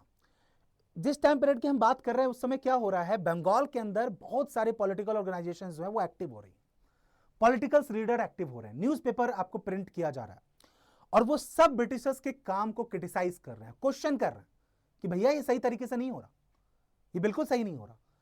वहां पे क्या होता है, इस वायसराय कर्जन जी को दिमाग में आता है कि काम करते हैं, इनको तोड़ देते हैं। क्या करते हैं, बंगाल को तोड़ देते हैं, तोड़ेंगे तो जो पॉलिटिकल ऑर्गेनाइजेशन है वो थोड़ी वीक हो जाएगी, ये जो लोग आपस में यूनाइट होकर बड़ा आवाज उठा रहे हैं वो वीक हो जाएंगे। तो इन्होंने क्या किया, बंगाल का डिवीजन किया, और बंगालीज और नॉन बंगाली के बेसिस पे नहीं किया, आपको बंगाल का कुछ हिस्सा जो है वो आपको असम में दे दिया, असम के साथ कंबाइन कर दिया, ठीक है। अब ऑब्वियस सी बात है, अगर आप किसी को भी उसके घर से बंटवारा करके किसी और के साथ कंबाइन करवा दोगे, वो खुश नहीं होगा, आपसे वो खुश नहीं होगा। सेल्फ बेनिफिट के लिए भैया ने ऐसा काम तो करवा दिया। अब ऑब्वियस सी बात है भैया, मैंने कहा कि ब्रिटिशर्स जो थे ना वो धीरे धीरे, आप देखोगे 1870 के बाद देखो, पता नहीं देखोगे ब्रिटिश का दिमाग थोड़ा घूम गया। इतने अच्छे तरीके से इंडियन नेशनल कांग्रेस बनी थी, आराम से बातचीत करके सलाह मशवरा करके बैठ के हिसाब से चलते, तो शायद वो कुछ टाइम और इंडिया रहते, बिजनेस करते, अपना धंधा पानी बनाते जो वो बना रहे थे। बहुत प्रॉफिट कमाया उन्होंने हमसे, सोने की चिड़िया, हमारे देश को ऐसे लूट के नहीं गए हैं वो, है ना। लेकिन नहीं, वही वाली बात है, विनाश काले विपरीत बुद्धि, सुना है ना आपने, तो भैया का विनाश आने वाला है। तो इस विभाजन की वजह से लोगों के अंदर क्या हुआ, आक्रोश जगा, ठीक है। लेकिन ये ज्यादा टाइम नहीं चला, 1911 तक का ही रहा, 6 साल का ही ये पार्टीशन था, वापस फिर इसको कंबाइन कर दिया गया। तो मैंने कहा कि जो डिवीजन होता है आप देखोगे वो division on the basis of language होता है आज की डेट में, ठीक है, लैंग्वेज के बेसिस पे स्टेट को डिवाइड किया जाता है। अभी आप मुझे बताना जरा कमेंट करके कि रिसेंटली कौन सा स्टेट है जिसको डिवाइड किया गया, या कौन सा स्टेट है जिसको डिवाइड करके यूनियन टेरिटरी बनाया गया। देखिए जरा, आप लोगों का करंट अफेयर चेक करते हैं, ठीक है। अब देखो लोगों के अंदर आक्रोश आ गया, बहुत सारा चीजें कंबाइन होती चली गई है। तो 1905 में बंगाल पार्टीशंस के बाद एक मूवमेंट शुरू होगा जिसका नाम होगा स्वदेशी मूवमेंट। स्वदेशी मूवमेंट आगे भी चलेगा, आपका नाम में मतलब छुपा है, स्वदेशी, स्व मतलब अपना, देश तो आपका नेशन है, अपने देश का सामान इस्तेमाल करना है। तो क्या करना है भैया, तो say no to the cloth made by Britishers, say no to the organisations, जो स्कूल्स हैं जो ब्रिटिशर्स बना रहे हैं उनको ना बोलिए, ब्रिटिशर्स की लैंग्वेज को ना बोलिए, और क्या इस्तेमाल करना है यहां पे, अपनी बनाई गई चीजें, स्वदेशी मूवमेंट।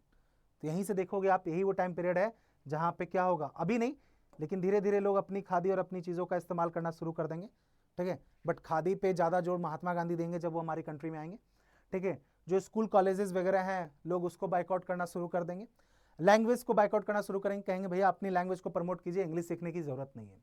तो स्वदेशी मूवमेंट शुरू हुआ, और नो डाउट इससे ब्रिटिशर्स पे असर भी पड़ा, ठीक है। एक चोट, मैंने कहा ना एक डेंट पड़ जाना, वो डेंट पड़ने लगा। देखो धीरे धीरे कहते हैं बूंद बूंद से घड़ा बने, यही वो सारी चीजें हैं जो अभी हम पढ़ रहे हैं ना बच्चों। आप देखोगे विद द टाइम, जैसे जैसे समय आगे बढ़ता जाएगा, ये छोटे छोटे डेंट जो है ना ये असर करने लग जाएंगे। ब्रिटिशर्स यहाँ पे इन चीज़ों को क्या करते थे, इग्नोर करते थे, अपनी आर्मी का इस्तेमाल किया, अपनी पुलिस फोर्स का इस्तेमाल किया, लोगों को जेल में डाल दिया, अब बस काम खत्म, कहते थे हाँ कुछ दिन का हल्ला है, शोर मचाएंगे फिर शांत हो जाएंगे। लेकिन नहीं भैया, ऐसा नहीं होता, है ना। मैंने कहा एक लिमिट होती है ना, और जब आप उस लिमिट को क्रॉस करते हो तो किसी का भी जो पेशेंस लेवल है वो टूट जाता है। तो ये स्वदेशी मूवमेंट था, खैर नो डाउट इससे ब्रिटिशर्स को ज्यादा नुकसान तो नहीं हुआ, बट फिर भी एक हल्का सा डेंट तो उनको पड़ ही गया। ठीक है, स्वदेशी मूवमेंट के अंदर अलग अलग तरह के फ्लैग भी यूज किए गए थे, वो आप आगे जाके आगे की क्लास में पढ़ोगे। ठीक है, देन फिर आपका क्या हुआ कि एक प्रॉब्लम देखो जरा, मैं आपको यहीं पे एक चीज बताता हूं। इसी स्वदेशी मूवमेंट के टाइम में 1947 में ना भारत आजाद तो हुआ था, बट एक बहुत दर्द के साथ। और वो दर्द क्या था? हमारे देश का टुकड़ा हुआ, हमारी कंट्री दो पार्ट में डिवाइड हो गई, इंडिया एंड पाकिस्तान।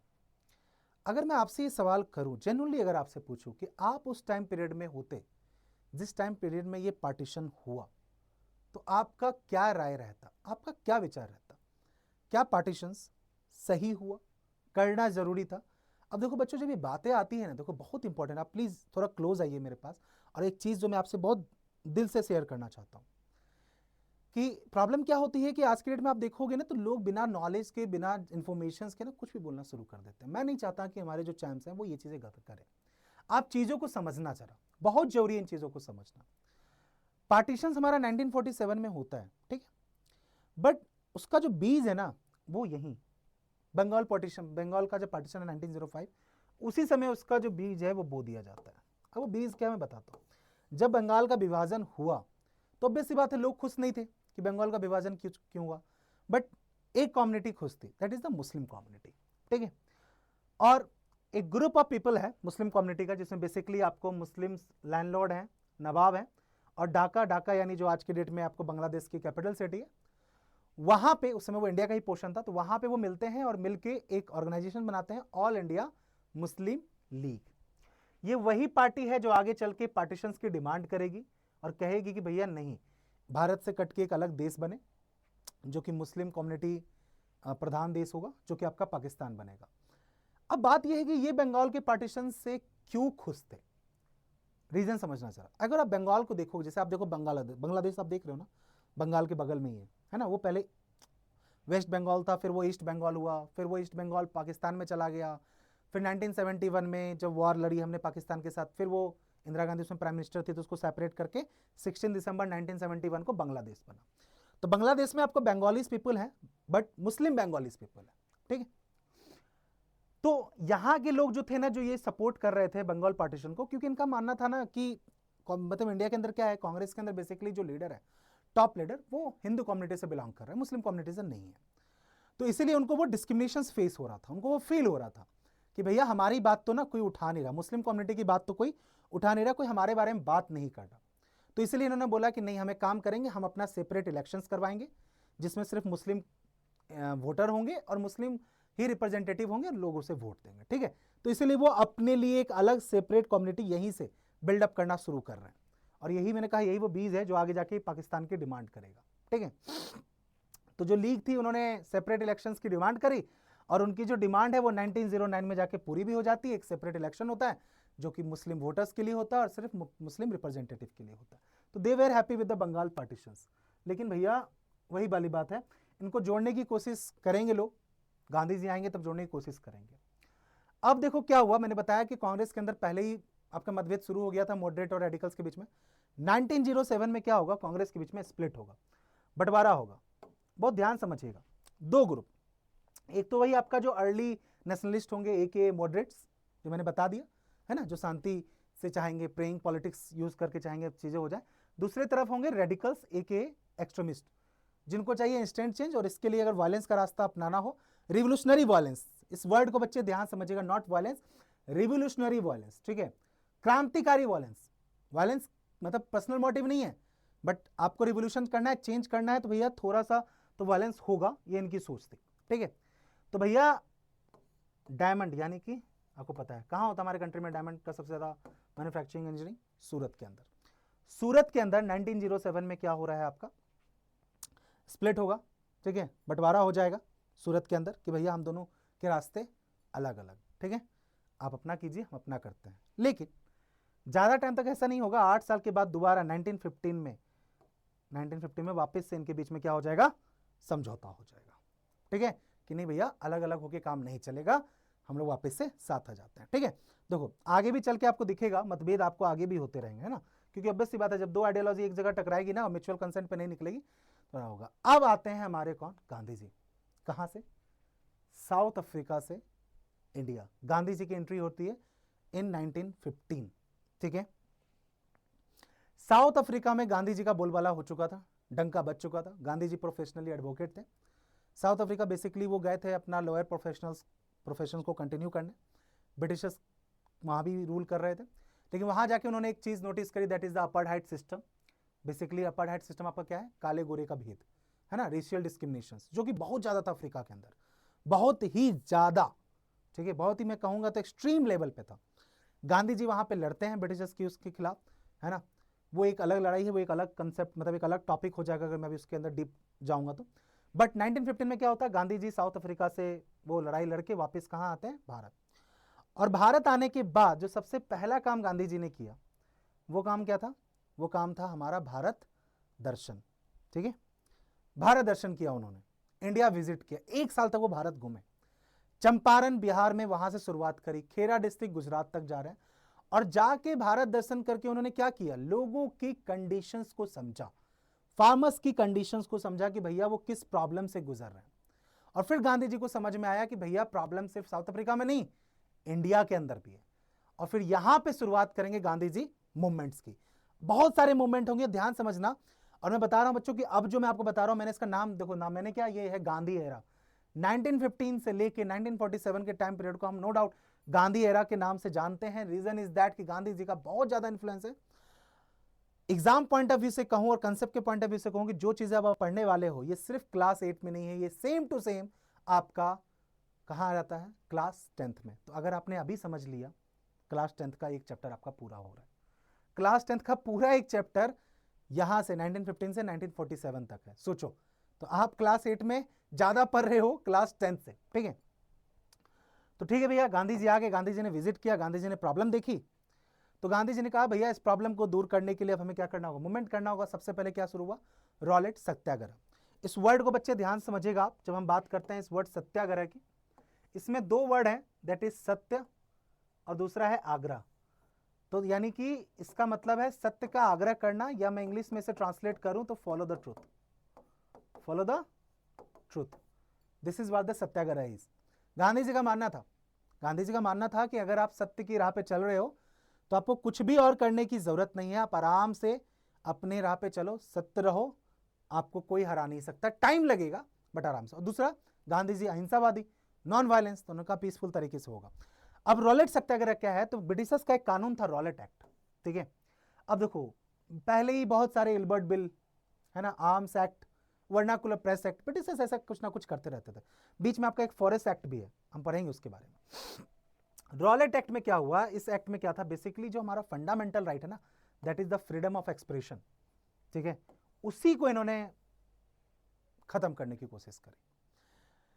क्या कहा रॉलेट एक्ट में, पुलिस को पावर दी गई कि आपको किसी पे भी अगर डाउट होता है कि वो इंसान ब्रिटिश गवर्नमेंट के खिलाफ कुछ षड्यंत्र रच रहा है, कुछ प्लानिंग कर रहा है, कोई मूवमेंट चलाने वाला है, सिर्फ मैं क्या कह रहा हूं, डाउट, डाउट पे, प्रूफ नहीं चाहिए, डाउट पे उसको उठा लीजिए। उठा लेने का मतलब उठा लीजिए, जेल में रखिए, उस पर ट्रायल चलाते रहिए 2 साल तक, प्रूफ नहीं होगा फिर 2 साल के बाद छोड़ देना। बताओ न्याय है कहीं से? वो था रॉलेट एक्ट, तो वो शुरू कर दिया, ठीक है ना। क्योंकि देखो ब्रिटिशर को समझ में आ गया था, ब्रिटिशर को लग रहा था कि अब वही वाली बात है कि हमारी मोनोपोली, हमारे पास पावर है, हमारे पास पैसा है, तो अब एक काम करते हैं, बाय द हुक नहीं बाय द क्रुक चलते हैं भैया, सीधा इनको उठाना करो और जेल पे डाल दो, अपने आप मूवमेंट खत्म हो जाएगा, लीडर अपने आप जेल में रहेगा तो कोई आवाज नहीं उठाएगा। रॉलेट एक्ट के खिलाफ गांधी जी ने सत्याग्रह मूवमेंट शुरू किया, ठीक है।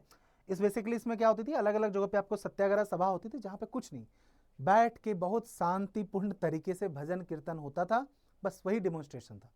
बैठेंगे शांतिपूर्ण तरीके से, बस अपनी बात रखेंगे कि भैया इस एक्ट को हटा दीजिए, और उसमें कोई वायलेंस नहीं करना, बस बैठ के भजन कीर्तन करना है, कोई ऐसा नहीं कि आप बहुत ज्यादा हाइपर हो रहे हो या इस तरह की चीजें चल रही हैं, ठीक है। और एक मोटिव और था गांधी जी का, यहाँ पे गांधी जी को एक चीज दिखी कि जो इंडिया है ना, वो थोड़ा सा क्या है, इंडिया के अंदर अलग अलग कल्चर्स के लोग हैं, और मोस्टली जो पॉपुलेशन है वो हिंदू और मुस्लिम है, तो बहुत जरूरी है लोगों को यूनाइट करके रखना। तो गांधी जी की कोशिश ये भी थी कि किसी तरीके से हिंदू और मुस्लिम जो कम्युनिटी है वो आपस में यूनाइट हो जाए, क्योंकि अगर ये यूनाइट हो जाएंगे तो ये और ज्यादा पावरफुल हो सकते हैं, और जितने ज्यादा हम पावरफुल होंगे, जितने ज्यादा हम यूनाइटेड होंगे, ब्रिटिशर्स के लिए उतना मुश्किल हो जाएगा हमें क्या करना, डिवाइड करना, ठीक है।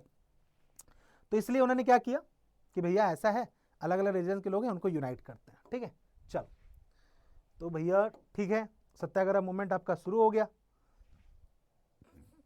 अच्छा, लेकिन फिर देखो क्या हुआ, साथ ही साथ अच्छा यूनाइट करने के लिए क्या किया, ब्रिटिशर्स को यूनाइट करने के लिए क्या किया, 1920 में after the first world war की हम बात कर रहे हैं, तो 1920 में ब्रिटिशर्स ने क्या किया, ये दिख रहा है आपको टर्की, आज का जो टर्की है, ठीक है, टर्की के रूलर जो कि बेसिकली आपको खलीफा होते थे मुस्लिम कम्युनिटी के, यानी आप कह सकते हो खलीफा का अगर मैं आपको बताऊं तो खलीफा बेसिकली जैसे कि आपकी जैसे मुस्लिम कम्युनिटी है ना, तो उनके जो आपके रिलीजियस पॉइंट ऑफ व्यू से जो हायरार्की में टॉप लेवल पे होंगे, दैट इज नोन एज खलीफा। वो टर्की के सुल्तान थे जो वहां कंट्रोल करते थे। ब्रिटिशर्स ने क्या किया, उनकी पावर को सीज कर दिया, उनसे सारा कंट्रोल ले लिया। तो एक मूवमेंट शुरू हुआ worldwide, that is known as Khilafat movement. ठीक है, Khilafat movement to free their Khalifa, to free the Turkish sultan, कि भैया उसको आजाद करो और उसकी जो भी पावर है उसको वापस कर दो। वर्ल्ड वाइड जितनी भी मुस्लिम कम्युनिटी है वो ये मूवमेंट शुरू कर रही है, और इंडिया में इस मूवमेंट को शुरू करेंगे दो भाई, जिनका नाम है शौकत अली और आपका मोहम्मद अली। ठीक है, शौकत अली और मोहम्मद अली। बॉम्बे में ये ऑर्गेनाइजेशंस बनेगी, गांधी जी इनसे जाएंगे, मिलेंगे और कहेंगे भैया देखो, दुश्मन का दुश्मन दोस्त, आपका भी दुश्मन ब्रिटिशर्स है, आप खिलाफत मूवमेंट कर रहे हो, हम भी ब्रिटिशर्स के खिलाफ लड़ाई लड़ रहे हैं, तो अगर हम दोनों एक साथ कंबाइन हो जाते हैं तो क्या हो जाएगा, आसान हो जाएगा क्या, ब्रिटिशर्स के खिलाफ लड़ना। तो खिलाफत मूवमेंट और गांधी जी का जो नॉन कॉपरेशन मूवमेंट है वो कंबाइन हो जाएगा, दैट इज नॉन एज खिलाफत नॉन कॉपरेशन मूवमेंट। ठीक है, देखो मैंने आपको एक चीज बताई थी स्टार्टिंग में ऑल इंडिया मुस्लिम लीग के बारे में, कि मुस्लिम को ना शुरू से ही प्रॉब्लम दिख रही थी कि जो जो हिंदू कम्युनिटी के लोग हैं कांग्रेस में ज़्यादा हैं और वो उनकी डोमिनेंसी ज़्यादा है, इसलिए उन्होंने ऑल इंडिया मुस्लिम लीग बनाया। अब जो ये शौकत अली मोहम्मद अली जो खिलाफत मूवमेंट है, ये एक बार ज्वाइन तो करेंगे, बट इनको भी आगे जाके दिखेगा कि भैया जब हमारा रैली हो रही है, हमारी मूवमेंट हो रही है, तो हमें जब लोग चाहिए तो वो आते नहीं है, उनको जब मूवमेंट होता है तो हम जाके पार्टिसिपेट कर रहे हैं। ठीक है ना, तो ये दोनों तरफ से, एक साइड से नहीं है, दोनों तरफ से ये वीकनेस थी, दोनों तरफ से ये कमजोरी थी। इस वजह से उनके अंदर जो ये चीज फीलिंग थी ना कि नहीं भैया हमें सेपरेट चाहिए, सेपरेट कंट्री, वो इसी वजह से थी। तो इसमें मैं कहूंगा इसमें गलती अगर देखी जाए कलेक्टिवली तो दोनों साइड से थोड़ी अप्रोच होनी चाहिए थी। नॉन कॉपरेशन मूवमेंट आपका शुरू करेंगे गांधी जी। ठीक है, 1921 और 1922 में इस मूवमेंट को बहुत अच्छा सपोर्ट भी देखने को मिलेगा अगर हम बात करें। ठीक है, 21 और 22 में इस ड्यूरेशन नॉन कॉपरेशन में क्या है, असहयोग, नॉन कॉपरेशन, असहयोग आंदोलन कहता है। कॉपरेट नहीं करना है, सहयोग नहीं करना, तो क्या करना है, ब्रिटिशर्स को कैसे कॉपरेट नहीं करना है, तो भैया ब्रिटिशर्स को कॉपरेट करने का मतलब यह है कि ब्रिटिशर्स की बनाई गई चीजों का इस्तेमाल नहीं करें। ठीक है, साथ ही साथ ब्रिटिशर्स के गिवे गए जो टाइटल है, उपाधि है ना, वो आपको वापस करना है। एक और ब्रिटिशर्स की ना बहुत बड़ी उपाधि होती थी, दैट इज नाइटहुड। ठीक है, तो आपको पता होगा हमारे Nobel prize winner Rabindranath Tagore, जिन्होंने हमारा नेशनल एंथम लिखा है जनगण मन, उनको ये उपाधि दी थी ब्रिटिशर्स ने। जैसे हमारे यहाँ भारत रत्न होता है ना सबसे बड़ा सिविलियन अवार्ड्स की अगर हम बात करें, सिविलियन अवार्ड की, तो जैसे ब्रिटिशर्स का होता है नाइटहुड। ठीक है, जो वहाँ के क्वीन देती हैं। ये अवार्ड मिला था रविन्द्रनाथ टैगोर को, उन्होंने अपना ये टाइटल भी वापस कर दिया। ठीक है, कहा कि नहीं चाहिए, मुझे नहीं चाहिए आपका ये सम्मान, इतने अपमान के बाद मुझे आपका ये सम्मान नहीं चाहिए। ठीक है, तो इस टाइम पीरियड में लोगों ने क्या किया, बहिष्कार किया, फॉरेन क्लोथ का बहिष्कार किया। साथ ही साथ ब्रिटिशर्स की जो लिकर्स थे यानी अल्कोहलिक प्रोडक्ट, उनका भी बहिष्कार किया गया। अब एक चीज ना आपको बड़ी इंटरेस्टिंग यहां लगेगी कि जो मूवमेंट में जब लोग पार्टिसिपेट करते थे ना, तो सबका अपना अपना मोटिव होता था। इस चीज को जरा ध्यान समझिएगा। ठीक है, सब अपने अपने मकसद, देखो लड़ जरूर ब्रिटिशर्स से रहे, बट सबका अपना अपना कुछ ना कुछ इंडिविजुअल कंसर्न है, हर कोई ब्रिटिशर्स की किसी ना किसी बातों से परेशान है। ठीक है, जैसे कि क्या हुआ, इसमें क्या हुआ, लोगों ने बहुत कलेक्टिवली पार्टिसिपेट किया। जैसे आप देखोगे अलग अलग स्टेट में, जैसे हम बात करें खेड़ा डिस्ट्रिक्ट गुजरात में, तो वहां पे जो पटीदार पीजेंट्स वगैरह थे, उन्होंने क्या किया, उन्होंने नॉन वायलेंट कैंपेन शुरू किया। क्यों, against the high land revenue demand. ठीक है, कि जमीन को लेकर जो रेवेन्यू की डिमांड थी वो बहुत ज्यादा थी, उसके खिलाफ उन्होंने स्टार्ट किया। कोस्टल एरिया ऑफ आंध्रा की बात करें, इंटीरियर तमिलनाडु की बात करें, तो वहां पे जो वुमेन्स थी उन्होंने लिकर शॉप को पिकेट किया। पिकेट बेसिकली क्या होता है कि आप क्या करो कि आप दुकान के बाहर ऐसे खड़े हो जाओ और ऐसे ह्यूमन चेन बना लो, ऐसे, दिस इज कॉल्ड पिकेटिंग, है ना। लोग ऐसे ह्यूमन चेन बना लेंगे और कुछ नहीं करेंगे, बस खड़े रहेंगे।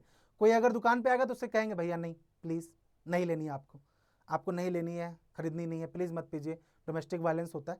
तो इस तरीके से जब आप अपोज करते हो किसी चीज का, उसको हम पिकेटिंग कहते हैं। ये वर्ड पूछा जाता है, what is the word picketing, बहुत अच्छा वर्ड है, ध्यान रखिएगा। और ये मैं बता रहा हूँ 10th क्लास के एनसीईआरटी में भी है ना, 10th क्लास में भी है पिकेटेड। ठीक है, तो जो वुमेन थी वो ऐसे पिकेटिंग करके लिकर सबके आगे खड़ी हो गई। गुंतर डिस्ट्रिक्ट आंध्रा की बात करें तो वहाँ जो ट्राइबल और पुअर पेशेंट्स थे वो फॉरेस्ट सत्याग्रह कर रहे थे, क्योंकि जो ट्राइबल पीपल होते हैं, जो फॉरेस्ट के आसपास रहने वाले लोग हैं, उनका मेनली लाइवलीहुड किस पर डिपेंडेंट हो रहा है? जंगलों के ऊपर। और ब्रिटिशर्स क्या कर रहे हैं? जंगल के ऊपर लॉ लगा रहे हैं कि आप अपने जानवरों को अंदर लेके नहीं जा सकते, आप अंदर से कोई चीज बाहर लेके नहीं आ सकते, उसके लिए आपको क्या देनी होगी? फीस देनी होगी। तो बहुत सारी रिस्ट्रिक्शंस, तो हर किसी का अपना मोटिव है। सिंध में जो मुस्लिम ट्रेडर्स हैं, जो पीजेंट्स हैं, वो आपको खिलाफत मूवमेंट कर ही रहे हैं। बंगाल के अंदर खिलाफत नॉन कॉपरेशन मूवमेंट चल रहा है, जो कम्युनल यूनिटी और स्ट्रेंथ है वो नेशनल मूवमेंट में सपोर्ट कर रही है। पंजाब के अंदर आपको जो अकाली एजुकेशन है, ठीक है, वो मूवमेंट चला रहा है किसके खिलाफ? Corrupt mahant from the gurdwara. महंत आपको क्या होते हैं? गुरुद्वारे के जो मेन हेड कह लो, आप मुखिया कह लो, जो गुरुद्वारे को, जैसे कि आप मंदिर में देखोगे तो पंडित जी होते हैं ना, है ना, चर्च में जाओगे तो फादर होते हैं, वैसे गुरुद्वारे में महंत होते हैं। तो बेसिकली जो ये महंत होते थे वो ब्रिटिशर अपॉइंट करते थे। अब जितना भी रिलीजियस प्लेस होता है बेसिकली वो किसी ना किसी तरीके से आपको फाइनेंशियल पॉइंट ऑफ व्यू से, मतलब वो बैंक हो जाता है, आप समझ लो ऐसा, वो लोग जाके वहां पे दान दक्षिणा देते हैं, बहुत ज्यादा पैसा होता है। तो वो महंत जो थे आपको करप्ट थे, तो उसके खिलाफ पंजाब में जो अकाली ग्रुप है वो उनके खिलाफ आवाज उठा रहा है, ठीक है। अब कुछ जो लोग हैं वो क्या कर रहे हैं? ब्रिटिशर्स रूल को कुछ तो नॉन वायलेंट तरीके से कर रहे हैं, ठीक है, गांधी जी के कहने पे, बट कुछ लोग इसको वायलेंट तरीके से भी कर रहे हैं। ऑब्वियस सी बात है, हर किसी कोई सेव नहीं होगा, पेशेंस लेवल टूटेगा तो लोग अटैक करेंगे आपसे, ठीक है। तो बेसिकली वही हुआ कि लोगों का जो इनिशिएटिव है वो पूरे कंट्री में आपको देखने को मिलेगा। मैं गांधी जी की बात करूं तो गांधी जी की सोच यही थी। गांधी जी की अगर हम बात करें तो Gandhi ji always believed in building class unity, not class conflict, ठीक है। उनका मोटिव ये था कि जो डिफरेंट डिफरेंट क्लास के लोग हैं ना, उनके बीच में यूनिटी कैसे बनाई जाए, ना कि उनके बीच में कंफ्लिक्ट करवाना, ठीक है। तो गांधी जी का ये था कि हर तरह के जो लोग हैं उन सबको कंबाइन किया जाए। जो पीजेंट्स हैं वो जमींदार से परेशान है, अपने लैंडलॉर्ड से परेशान है, तो उनके लिए एग्रीकल्चर लेबर हैं तो उनको किस तरीके से सपोर्ट किया जाए, कैसे उनको लैंड दिलाई जाए। बट जो लोग हैं ना, उनको क्या लगने लगा कि भैया, मतलब लोग गांधी जी को इतना मानने लगे, उनको ये लगने लगा कि भैया गांधी जी है ना तो सब कुछ रहेगा, मतलब भगवान की तरह मान रहे थे। गांधी जी को महात्मा की उपाधि जो है ना लोगों ने ही दी है, ठीक है। जैसे कि आपको प्रतापगढ़, बेसिकली आज की डेट में अगर मैं कहूँ तो प्रतापगढ़ आपका उत्तर प्रदेश में पड़ता है, उसमें वो यूनाइटेड प्रोविंसेस था, आज की डेट का आपका यूपी है, ठीक है।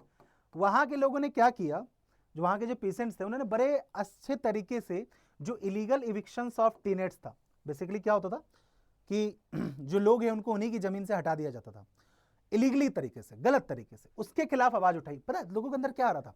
हिम्मत। लोगों के अंदर हिम्मत आ गई थी कि भैया हम आगे बढ़ते हैं, पीछे तो गांधी जी हैं, ठीक है। उनको एकदम पूरा लग रहा था, बेशक उस समय वो अगर मैं देखा जाए तो प्रैक्टिकली सपोर्ट है या नहीं है वो अलग चीज है, उनको नहीं पता, बस उनको था कि नहीं, गांधी जी के नाम पे हम कुछ भी कर सकते हैं, कुछ भी इन द सेंस कि जो भी हमारे खिलाफ गलत हो रहा है, ठीक है। तो उनको जैसे ऐसा ही लगा कि गांधी जी ने ये डिमांड करी है, ठीक है, तो उस डिमांड को पूरा करने के लिए उन्होंने आवाज उठाई और बहुत सक्सेसफुल तरीके से ऐसा कर लिया। इवन जो आसाम में टी गार्डन में काम करने वाले वर्कर थे, एक दिन क्या हुआ कि वर्कर के साथ प्रॉब्लम क्या थी, उनको ना बहुत लंबा लंबा ओवर ड्यूटी करनी होती थी और उनको उतने पैसे नहीं मिलते थे।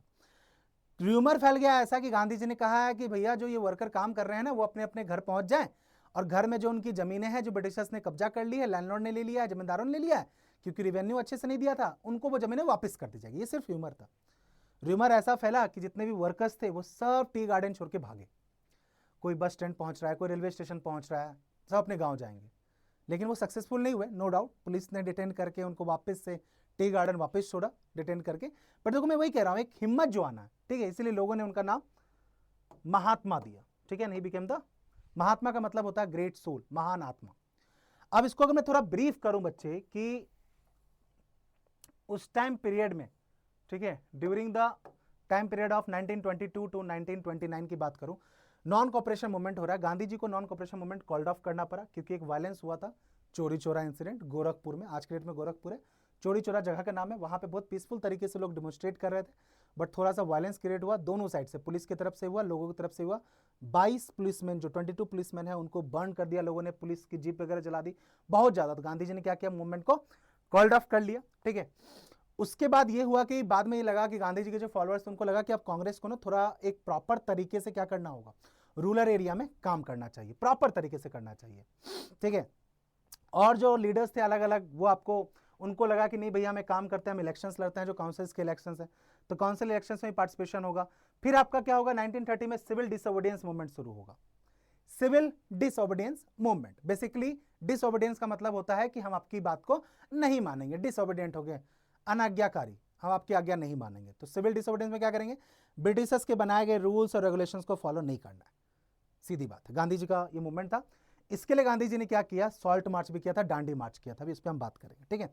फिर आपका ड्यूरिंग द मिड 1920s बहुत सारी आपको ना जो क्या कहते हैं कम्युनल पार्टी बनेगी। कम्युनल पार्टी यानी रिलीजन के पॉइंट ऑफ व्यू से, रिलीजन को प्रिजर्व करने के लिए, रिलीजन की आइडियोलॉजी को, कल्चर को प्रिजर्व करने के लिए पार्टी बनेगी, जिसमें एक पार्टी का नाम मैं बता रहा हूं आपको, दैट इज राष्ट्रीय स्वयंसेवक संघ, आरएसएस। यही वो पार्टी है जिससे आगे चल के बीजेपी फॉर्मेशन हो गई यहीं से, ठीक है। तो आप देखोगे जो बीजेपी यानी भारतीय जनता पार्टी है, जो कि अभी रूल कर रही है, प्राइम मिनिस्टर नरेंद्र मोदी है, तो आप देखोगे कि उनका जो एजेंडा है वो हिंदुत्व की तरफ होता है, हिंदू आइडियोलॉजी की तरफ वो उनका, तो वो हिंदू ऑर्गेनाइजेशन ही है आपकी आरएसएस, ठीक है।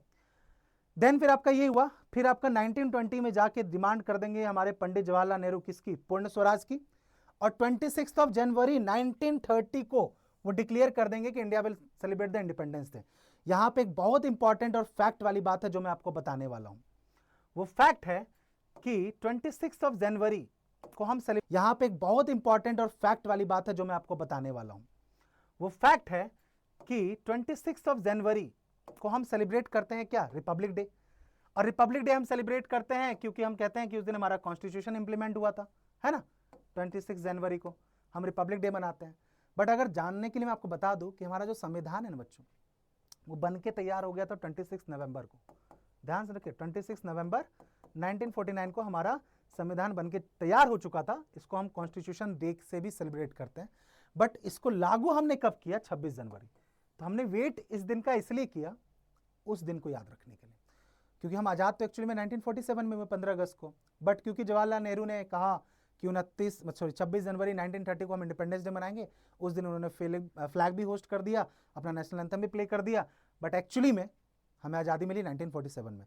बट क्योंकि हमने फ्लैग होस्ट किया और वो बिल्कुल आपको कह सकते हैं एक इवेंट था, एक मेमोरेबल इवेंट था, तो उसको याद रखने के लिए हमने क्या किया, 26 जनवरी को रिपब्लिक डे सेलिब्रेट करना शुरू कर दिया। That's the reason. ये आपको बहुत फैक्ट वाली बात है जो मैंने आपको एक बता दी, ठीक है। अब देखो डांडी मार्च, तो गांधी जी ने कहा कि सिविल डिसोबीडियंस मूवमेंट है, हम एक काम करते हैं, ब्रिटिशर्स के बनाए गए रूल को नहीं मानेंगे। तो उसमें से एक लॉ था सॉल्ट लॉ, नमक का कानून। अब नमक का कानून क्या था, बेसिकली मैंने वही कहा, हमारा देश, हमारे देश का नमक, लेकिन हम ही नहीं बना सकते, हम ही नहीं बेच सकते। कौन कर रहा है, ब्रिटिशर्स।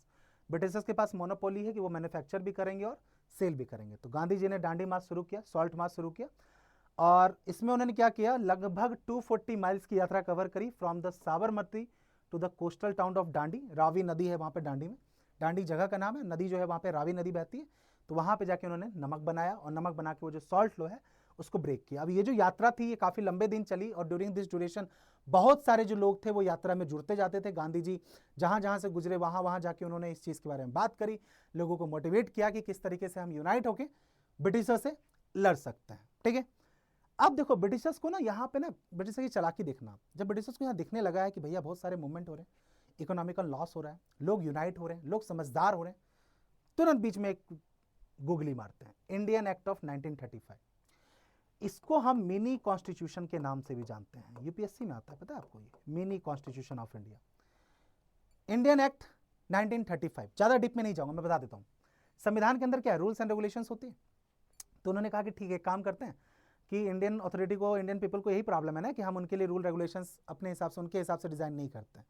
तो लेट्स डू वन थिंग, हम एक काम करते हैं कि हम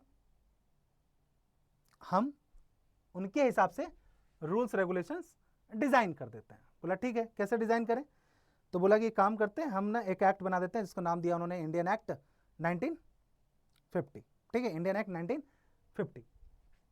बोला ठीक है, इसमें उन्होंने क्या किया, इसमें उन्होंने बोला 1935, sorry Indian act 1935, prescribe provincial autonomy. बोले काम करेंगे, जो भी आपको प्रोविंसेस है उनको पावर दे दी जाए कि वो अपने टेरिटरी के अंदर जो भी रूल रेगुलेशंस बनाना चाहते हैं वो बना लें, that is the provincial autonomy, ठीक है। दूसरा, announced election to the provincial legislator in the 1937, और ये भी अनाउंस कर दिया कि प्रोविंसेस के अंदर क्या होंगे, आपको इलेक्शंस होंगे, ठीक है। जैसे आपको म्यूनिसिपल कॉर्पोरेशन वगैरह के होते हैं ना, नगर पार्षद के इलेक्शंस होते हैं, नगर पालिका के इलेक्शंस होते हैं, बोला वो इलेक्शंस भी हम अनाउंस कर देते हैं। देखो ये गोली है, मैं आपको बताऊं, वैसे ये चीज ठीक है, ये आया है, लेकिन ये कब आना था, ये आपको तब लाना था जब हम पहले डिमांड कर रहे थे आपसे, कब से, 1870 से, तब से आपसे डिमांड शुरू की गई है, आईएनसी आपसे बनाया गया है, तब तो आपने नजरअंदाज कर दिया। अब आप जाके ये गोली दे रहे हो इस टाइम पीरियड में जब आपको दिख रहा है कि भैया अब मेरा हो गया। और इसमें थोड़ा सा आग कहां पर गया, सेकेंड वर्ल्ड वॉर 1939। जान हो ना सेकेंड वर्ल्ड वॉर में कौन आया था, हिटलर। और हिटलर ब्रिटिशर्स को वैसे ही नहीं पसंद कर रहा था, ठीक है। तो सुभाष चंद्र बोस जाके हिटलर से मिलते थे, डिफरेंट स्टोरी कभी डिस्कस करेंगे उसके बारे में, ठीक है। तो सेकंड वर्ल्ड वॉर में क्या हुआ, ब्रिटिशर्स ने बोला इंडियन कांग्रेस लीडर को कि भैया हमें आपकी जरूरत है, हमें आपका सपोर्ट चाहिए, क्योंकि हिटलर ने एकदम बिल्कुल नाक में दम कर रखा था। बात अलग है कि वो सेकंड वर्ल्ड वॉर हार गया, वरना भैया पता नहीं वो क्यों हारा, दैट्स अ डिफरेंट स्टोरी, है ना। अपने ही कुछ लोगों की वजह से वो हारा, कॉन्स्पिरेसी की वजह से हारा, वरना वो जिस तरीके से लड़ रहा था ना हिटलर, और जो उसके पास वेपन्स थे, वो एकदम वन साइडेड वॉर थी।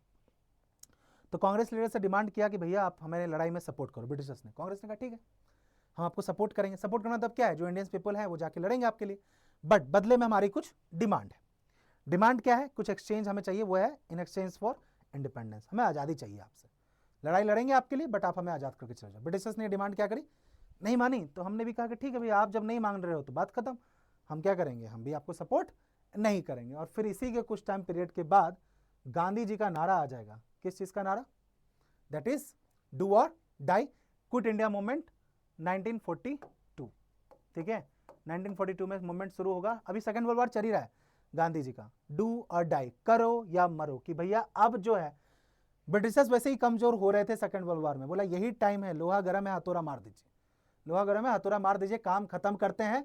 डू और डाई का नारा लगाया गांधी जी ने, कहा कि बस अब नहीं तो कभी नहीं, है ना, आर और पार की लड़ाई है। बहुत सारे लोग जो स्टूडेंट है उन्होंने अपनी स्टडी वगैरह छोड़ के सबने मूवमेंट ज्वाइन कर लिया, ठीक है। बहुत सारे एरिया में जो लोग हैं उन्होंने अपनी गवर्नमेंट बनानी शुरू कर दी। ब्रिटिशर्स का रिस्पॉन्स वही था, फिर से लोग एक्शन ले रहे हैं लोगों के खिलाफ मूवमेंट पे, बट अल्टीमेटली ये हुआ कि जो ब्रिटिशर्स राज है उसको अपने घुटने पे आना पड़ा। और इस ड्यूरेशन में ना मैंने कहा बहुत सारे फ्रीडम फाइटर, मैंने कहा शहीद भगत सिंह, सुखदेव, राजगुरु, सुभाष चंद्र बोस, ऐसे बहुत सारे रिबिलियंस फ्रीडम फाइटर हुए जिन्होंने ब्रिटिशर्स के खिलाफ आवाज उठाई, ठीक है, लड़े वो। और उन सब लोगों से मोटिवेशंस मिली हमारे कंट्री के लोगों को कि भैया अगर हम भी एकजुट होकर आ जाए और आवाज उठा ले तो भैया नाक में दम क्या, हम इनको हटा सकते हैं।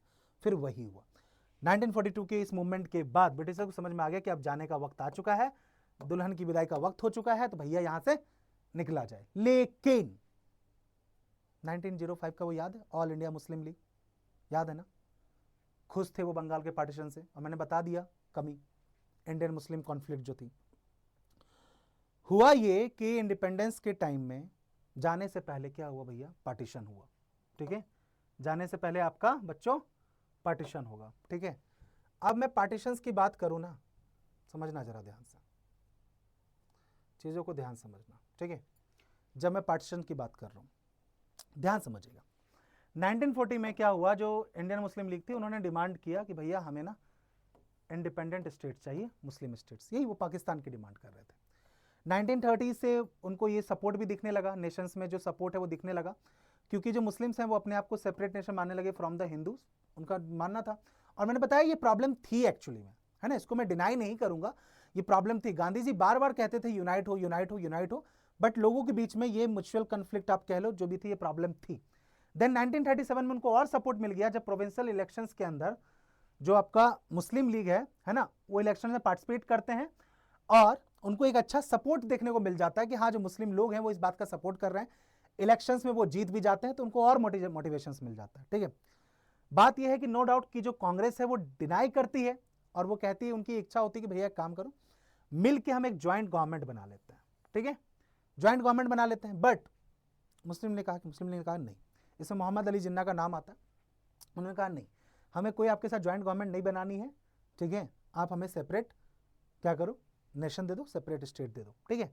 देन फिर आपका सेकेंड वर्ल्ड वॉर जब आपका 1945 में खत्म होता है।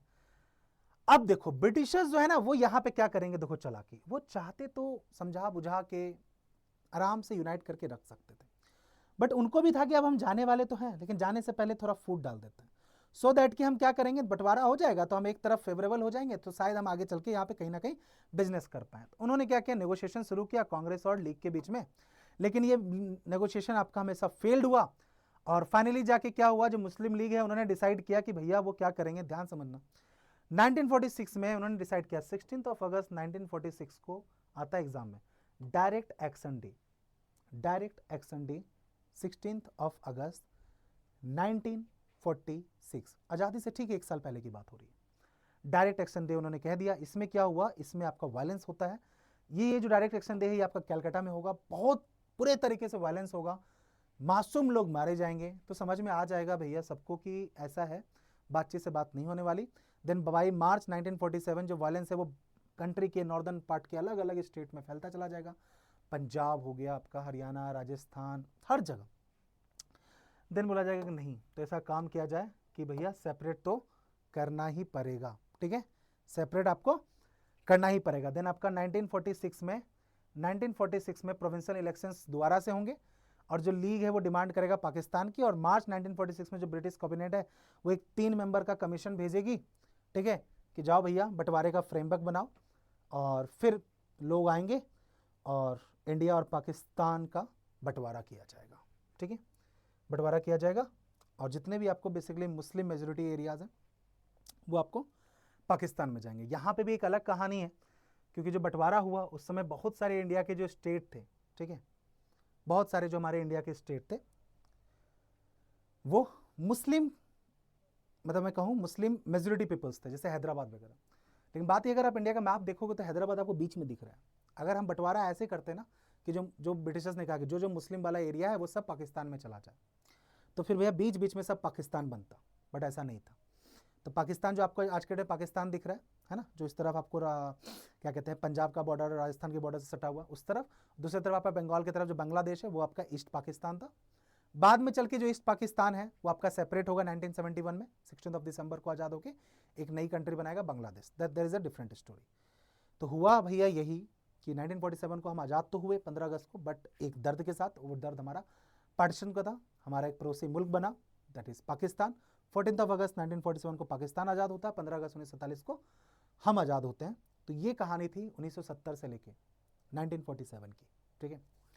अब बात ये आती है बच्चों कि आपको ये कहानी कितनी अच्छी लगी, कैसी लगी, आप प्लीज कमेंट करके बता दें। आई नो कि ये काफ़ी लंबा है, वन शॉट नाम इसीलिए है कि अगर आप तसल्ली से, अगर आप यहां तक रुके हो ना, अगर आप यहां तक आ चुके हो वीडियो के इस पॉइंट तक, दैट मीन्स कि आपने पूरी कहानी कवर कर ली। और मैंने पहले बताया कि अगर आपको इसको स्पीड अप में देखना है तो आप क्या कर सकते हो, आप 2x करके 1.5x करके भी वीडियो को देख सकते हो। अगर आपको देखने का टाइम नहीं है तो आप एयरपोर्ट्स लगाओ, प्लग इन करो और आप पॉडकास्ट की तरह इसको सुन भी सकते हो। पूरा चैप्टर आपका कवर हो जाएगा स्टोरी फॉर्मेट में, ठीक है। कमेंट करके जरूर बताना कि और क्या चीजें थी जो आप चाहते हो कि मैं इसमें इंप्लीमेंट करूं, ठीक है। अब ये चैप्टर आपका हो चुका है। अनाउंसमेंट वीडियो देखिए ना आपने, नहीं देखिए तो यहां प्लग इन कर रहा हूं, जाके देख लेना, जिसमें हमने सरप्राइज रिवील किए थे।